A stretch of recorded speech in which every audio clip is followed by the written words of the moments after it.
Hello everyone. तो video का title और थंबनेल देख करके आप लोगों को पता चल ही गया होगा कि वीडियो किस बारे में है। तो चलिए आगे बढ़ते हैं। जो लोग चैनल पे नए हैं वो लोग मेरे बारे में यहाँ से पॉज करके पढ़ सकते हैं। ये सारी चीज़ें मेरे बारे में डिटेल्स लिखी हुई हैं, पॉज करके आप पढ़ सकते हैं। देखो, सबसे इंपॉर्टेंट जो सवाल ये है कि आपको कितने घंटे पढ़ना चाहिए, वो दो चीज़ों पे डिपेंड करता है। पहली चीज़ ये कि आपके पास प्रीवियस एक्सपीरियंस कितना है, मतलब कि आपने अपने स्कूल टाइम में कितनी पढ़ाई की थी, आपको स्कूल की चीज़ें कितनी याद है, क्या आप मैथ्स में पहले से थोड़े अच्छे हो या नहीं हो, क्या आप जनरल नॉलेज में थोड़े अच्छे हो या नहीं हो, क्या आपने इंग्लिश मीडियम से पढ़ाई की है, असली वाले इंग्लिश मीडियम से, या फिर आपने इंग्लिश मीडियम से पढ़ाई नहीं की, आप हिंदी मीडियम से रहते हो। ये सारी चीज़ें पे निर्भर करता है। और दूसरी बात यह है कि आपके पास अभी प्रेजेंट में कितना टाइम है, आपके पास प्रेजेंटली कितना टाइम है आपके एग्ज़ाम से पहले। एग्ज़ाम से पहले अगर आपके पास 10 महीना 12 महीना है तो आपको ज़्यादा टाइम नहीं देना पड़ेगा, लेकिन एग्ज़ाम से पहले अगर आपके पास सिर्फ 3 महीने 4 महीने तो टाइम थोड़ा ज़्यादा देना पड़ेगा। तो इन दोनों फैक्टर्स को ध्यान में रखते हुए एक यहाँ पर टेबल बनाया गया है। इसके रिगार्डिंग एक वार्निंग भी है। पहले आप वार्निंग जाकर के आप वहाँ देख लीजिएगा, उसके बाद आप मेरे को एक कमेंट करिएगा। ये मत बोलिएगा कि अच्छा 5 घंटे इतने कम टाइम पढ़ के कैसे हो सकता है। देखो, बहुत ही अच्छे एक्सपीरियंस के साथ आपको बताया जा रहा है कि अगर आपके पास हाथ में 10 महीने या उससे ज़्यादा का समय है तो आप डेली अगर 5 आवर्स या उससे कम का भी टाइम देते हो तो आराम से एग्जाम क्रैक होने वाला है। और अगर आपके साथ इसके साथ आपके साथ थोड़ा एक्सपीरियंस भी है तो आप आराम से 1 से 2 घंटा इसमें भी रिड्यूस कर सकते हो। एकदम आराम से चिल मार करके आपको पढ़ना है। अगर आप सही टाइम पर स्टार्ट कर लेते हो, 10 महीने से पहले स्टार्ट कर लेते हो तो आराम से इतने आप डेली टाइम दो। साथ ही साथ यहाँ पर आप देखो जितना आपके पास टाइम है और उसके अकॉर्डिंग डेली आपको कितना टाइम देना चाहिए। इंडिकेटिव यहाँ पर आपको टेबल मिल रहा है। इस टेबल को पॉज करके अच्छे से पढ़ करके समझ सकते हो आपके पास प्रेजेंटली कितना समय बच रहा है आपके CHSL या CGL या स्टेनोग्राफर एग्जाम के लिए, और फिर डेली आपको कितना समय देना चाहिए ये भी यहाँ पर लिखा हुआ है। लेकिन अगर आपके पास 1 महीने से कम का टाइम हो, अगर आप एक्सपेक्ट कर रहे हो कि CGL या CHSL निकालने वाले हो, और वैसे केस में जब आपके पास कोई भी एक्सपीरियंस नहीं है, अगर आपके पास एक्सपीरियंस है, पिछले बार आपने एग्जाम दे रखा है या फिर आपने अच्छे से प्रीवियस ईयर पेपर्स को स्टडी किया, आपका मैथ्स इंग्लिश ऑलरेडी बहुत ज़्यादा स्ट्रॉन्ग है, तब में भी 1 महीने से कम में हो जाए। लेकिन मेरे अकॉर्डिंग अगर आपके पास 1 महीने से कम का समय है तो फिर ये आपका सीरियस अटेम्प्ट नहीं होने वाला। आप बस एक्सपीरियंस लेने के लिए जाओ, इसको अपने सीरियस अटेम्प्ट में काउंट मत करना।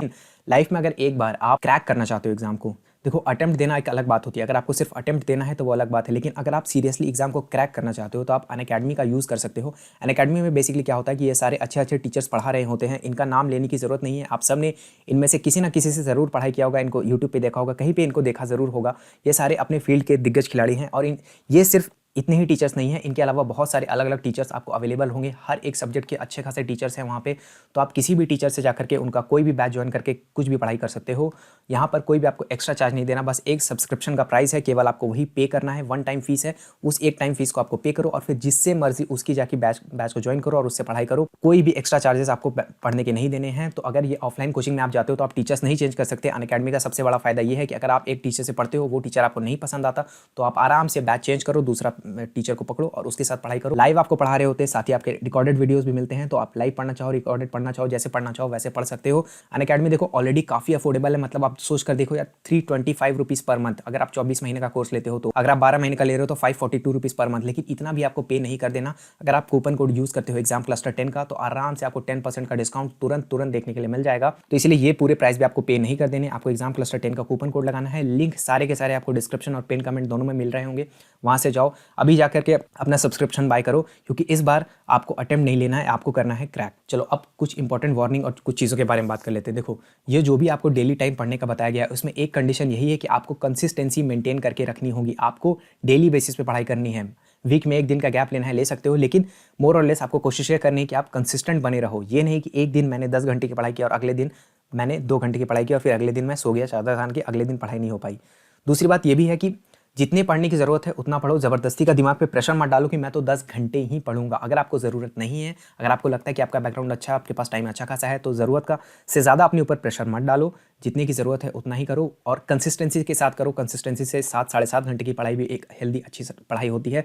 तो इसीलिए कंसिस्टेंसी को ज़्यादा इंपॉर्टेंस दो। दूसरी बात, क्वालिटी को ज़्यादा इंपॉर्टेंस दो क्वांटिटी से। मतलब कितने घंटे पढ़ना है वो उतना इंपॉर्टेंट नहीं है। इंपॉर्टेंट ये है कि आप क्वालिटी कितना निकाल कर ला रहे हो, मतलब आप कितना अब्जॉर्ब कर रहे हो। किताब लेकर के सामने सिर्फ बैठे नहीं रहना, उसमें से आपको अब्जॉर्ब भी करना है, चीज़ें देखनी भी है, समझनी भी है, क्वेश्चन को प्रैक्टिस भी करना है। क्योंकि फाइनली आपको एग्जाम क्रैक करना है, आपको PhD नहीं करनी है, आपको एक वर्ल्ड रिकॉर्ड नहीं बनाना कि मैंने अपने लाइफ में इतने n नंबर ऑफ आवर्स की पढ़ाई की थी। उससे कुछ फर्क नहीं पड़ता। एग्जाम डे पर आप जाकर के एग्जामिनर को ये नहीं बोल सकते हो कि मैंने सर इतने घंटे की पढ़ाई की थी तो मैं डिजर्व करता हूँ इस जॉब के लिए। बिल्कुल नहीं। कोई बच्चा ऐसा होगा जो आपसे कम पढ़ा होगा, आपसे आधा पढ़ा होगा, आपसे 1/10 पढ़ाई की होगी, लेकिन फिर भी वो जॉब लेकर के जाएगा, आप नहीं लेकर जा पाओगे क्योंकि आपने क्वालिटी मेंटेन नहीं करी थी। तो आपको सबसे इंपॉर्टेंट ये भी ध्यान रखना है कि क्वालिटी आपका मेंटेन होना चाहिए, क्वालिटी टाइम एकदम स्पेंड होना है। एक ये भी इंपॉर्टेंट बात है कि हर इंसान बहुत ही अलग होता है, बहुत ही यूनिक होता है, तो इसलिए आपको एक सेट पैटर्न नहीं बताना कि हाँ यहाँ पर 6 बोला गया तो मैं 6 आवर्स में पढ़ूंगा। अगर आपको लग रहा है कि 5 आवर्स सफिशिएंट है, उसमें आप अच्छा कर पा रहे हो, तो बिल्कुल 5 के साथ जाओ। कोई इसमें यहाँ सेट रूल नहीं है, मैं बस एक इंडिकेशन आपको दे रहा हूँ, अपने तरफ से एक एडवाइस दे रहा हूँ, इसको एडवाइस की तरह ही लेना है, ये पत्थर की लकीर नहीं है। चलो, अगर आप फिर भी ये सब चीज़ों को देखने के बाद अगर जानना चाहते हो कि एक प्रैक्टिकल मेथड क्या होता है 8 to 10 hours per day study करने का कंसिस्टेंसी के साथ, तो उसके लिए आप कमेंट करके बताओ, लेकिन तभी जब आपको ज़रूरत है, एक्चुअल में ज़रूरत है। मैंने जैसे कि बताया, अगर पढ़ने की ज़रूरत नहीं है इतना ज़्यादा, आपके पास सफिशिएंट टाइम है, तो इसके लिए माथा अपना मत पीटो।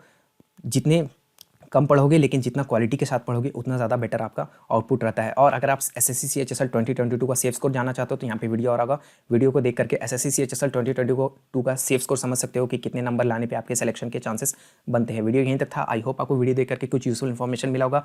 वीडियो को लाइक करके आप हमारा मनोबल बढ़ा सकते हैं। मेरा नाम है ऋषिकेश। जय हिंद।